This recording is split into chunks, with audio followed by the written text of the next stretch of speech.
Hey, girlfriend, you know who you are. You have big, big dreams. You want to write a book, stand on a TED Talk stage, be a life coach offering wisdom from your RV in Montana, a cafe in Barcelona, or a beach chair in Tulum. Your other girlfriends and your family, they don't always get your biz savvy. Why do you want to leave your JOB? Because you're a C.A.T.S, aka coach, author, thought leader, and speaker. Meet other change makers like yourself and find out how they make it happen. This is the Big Meow podcast.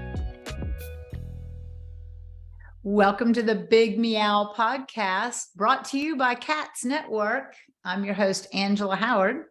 And today we're with Kelle Sparta, who is a transformational shaman and who has a program called the Spirit Doctor. Maybe that's your handle. That's my handle. Your handle. I love it. Welcome so much, Kelle. And thank you so much for taking your time out to be with us today. We are dying to know more about you. So transformational shaman. I love having shaman, spiritual people on the show. So tell us a little overview of what you do for people. Okay, so when people hear the term shaman, they have a lot of thoughts that come up. So the first thing I'm going to say is I'm probably not any of the things that you're thinking. So I'm a transformational shaman, which means that I work with people on evolving their spirit and finding their joy, stepping into the fullest expression of their authentic selves to be on passion, power, and purpose. And so when people step into those spaces, they find life gets a lot easier, right? So I work with people to first heal, because that's step one. You don't want to be a wounded healer, right? So the first steps are to heal. And so we go through a process there. It's a 3-part process, which is find mental, emotional, and energetic safety, solidify your energetic container, and then do your shadow work. Everybody tries to skip to step 3. And then they re-traumatize themselves or fail to do anything at all if they have great self-preservation. Right. So we make sure we take you through the first 2 steps before you do the third one so that you don't implode or feel like you can't grow, right? And then from there, we work with you to develop a business, not from a business coaching marketing perspective, but from a how do I develop my programs? How do I step into my power? How do I develop my own energetic skills? How do I do all of the pieces of my personal work that keep me ahead of my clients? Yeah. And so that's basically, I'm running a mystery school. So yeah. And did you say mystery or ministry? It kind of No, mystery school. Oh, yeah. Mystery school. Yeah. So if you're a fan of Doctor Strange, I'm kind of the ancient one, right? So it's that sort of thing. Wow. That is some big work. And anybody who really wants to have a powerful life, business, otherwise, just a life, you have to dig down into those dark areas. Like you said, the shadow. Yeah. And people like to skip there. And so I have friends of mine that they specialize in shadow work. Please describe for the audience what your shadow means, because that gets misconstrued all the time. Yes. So your shadow can be anything from your comfort zone, which a lot of people misconstrue. Comfort zone as being that which is comfortable and yummy. Comfort zone is not comfortable and yummy. It's what's known. Yeah. It's the devil, right? And so it is often very painful and can be part of your shadow work experiences to be looking at what is in your comfort zone, right? So it can be that, it can be the places that we don't want to look at inside of ourselves, the feelings we don't want to feel, the thoughts we don't want to think about ourselves, but we do, the dark fears about who we are or might become, am I a bad person? Am I, evil, or, all these thoughts, which if you came up through some of the religious structures out there, if you walked into a spiritual path, there can be a lot of that sort of leftover stuff that you have to walk through. Plus, there can be past life stuff. So, you were burned at the stake for your gifts on multiple occasions, that will cause you to be like, I don't want to be seen. Don't look at me. I might be killed. Right. Yeah. So all of that stuff comes up too.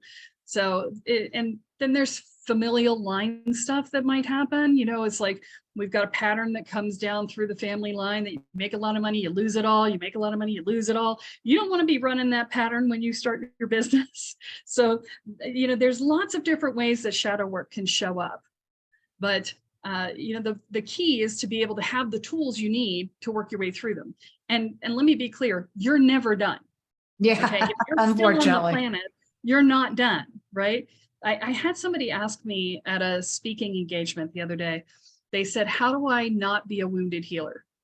And I thought that was such a great question. I've been teaching for 25 years now. I've been studying for almost 50 because my mom started me in this when I was like 5 years old. Oh. And I'd never heard anybody ask that question. And I was like, wow, what a great question. The fast answer to that question is, if you get triggered, if a client in a session triggers you, and you can take that trigger, go oof, and then put it away and have it not be part of your session, then you are not a wounded healer. If you cannot, and that trigger works on you the whole time you're trying to finish your session, you're a wounded healer. That's the simple check yourself thing to know whether or not you need to do more work before you start working with others. And unfortunately, I can say I have run across people, wounded healers, and it's heartbreaking actually, because you really look to them for help. And I'll say this to the listeners, you'll probably agree that if you walk away from an interaction with somebody and you don't feel great, whole, or filled up, it's probably their wound that you're filling, which is amazing. And there's a couple of red flags you can look for before you hire somebody if you're on the receiving end. One of the things that I would say is, if somebody comes in and says, I'm going to clear all your blocks, then they're a wounded healer. I guarantee it, because they are emotionally attached to clearing things, and they will move things that aren't ready to move, and they will do damage.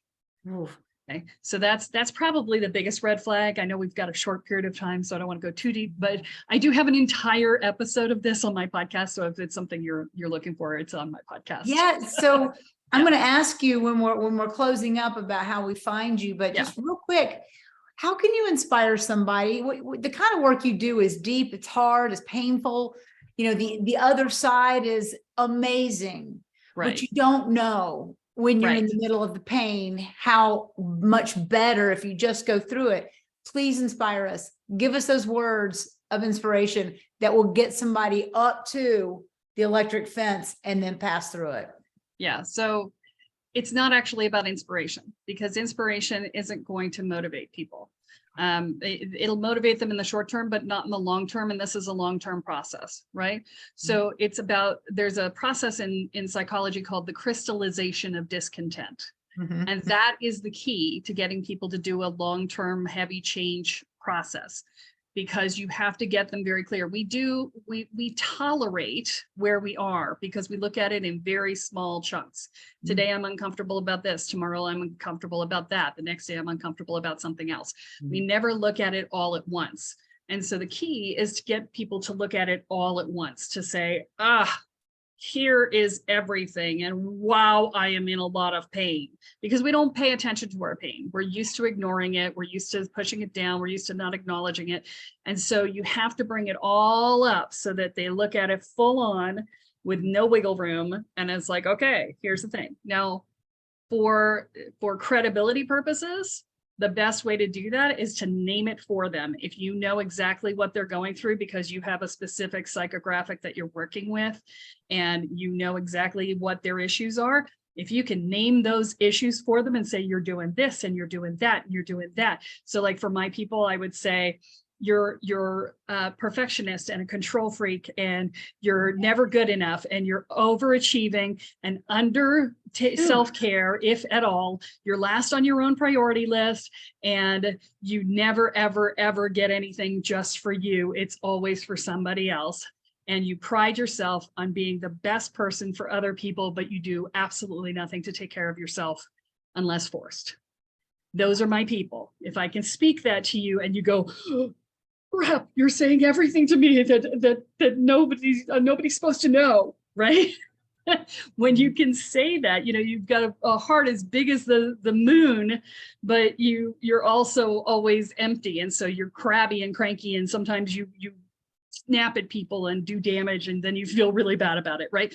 You know, Right. all of that. When you can say that to people, when they can see themselves in what you're telling them, one, you're crystallizing their discontent for them, and two, you're establishing your expertise as being, I get you, I see you, I know the way out because I can name all this stuff, and I was you, right? Yeah. I was you, and now I'm here, and I know the steps to get here, Ooh, right? wow. Yeah.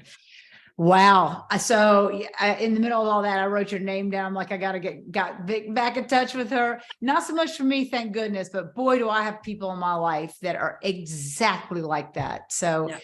wow, your work is so important in our world. So tell us how we find you, Kelle. KelleSparta.com. It's just like you see it on the screen, Kelle Sparta.com. Or, you know, you can listen to my podcast because my people also don't trust anybody until they get to know them really well. Yeah. So I have a podcast. So it's Spirit Sherpa Podcast, and it's SHERPA, Spirit Sherpa Podcast.com, and or Spirit Sherpa on any podcast player. Wow. Thank you so much for being My with us pleasure. on the show today. Thank you. Thank you. And here's to a really bright future for you and all your work. Thank you. I will take that blessing. Yes, thank you. All right. Bye-bye. Bye-bye.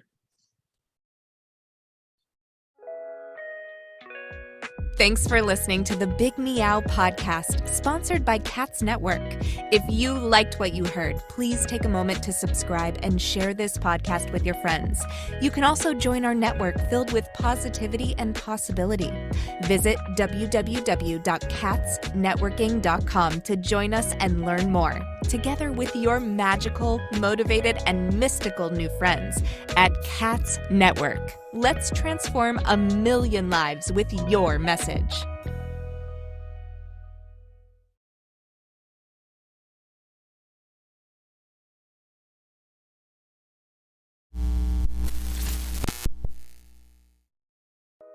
Are you feeling isolated, sitting at home in your PJs?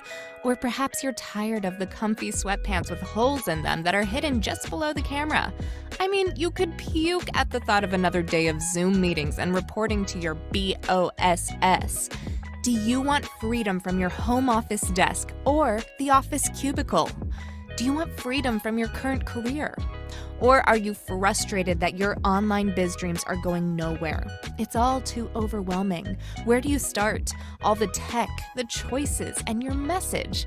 Yep, I said your message, your brand, your voice. What is it? Do you even know what that means? Do you need a biz coach but don't want to invest the big bucks? Let's face it, being a solopreneur is lonely, but you don't have to do it alone. And here's a solution. Join C.A.T.S Network. C.A.T.S Network is a woman-only membership community exclusively available to you, the life coach or executive coach, the author, the thought leader, or the public speaker. If you identify with this list or want to work on adding some of these to your skill set, C.A.T.S is the place for you. Check us out at www.catsnetworking.com. That's C.A.T.S networking.com. Because let's face it, cats are better together.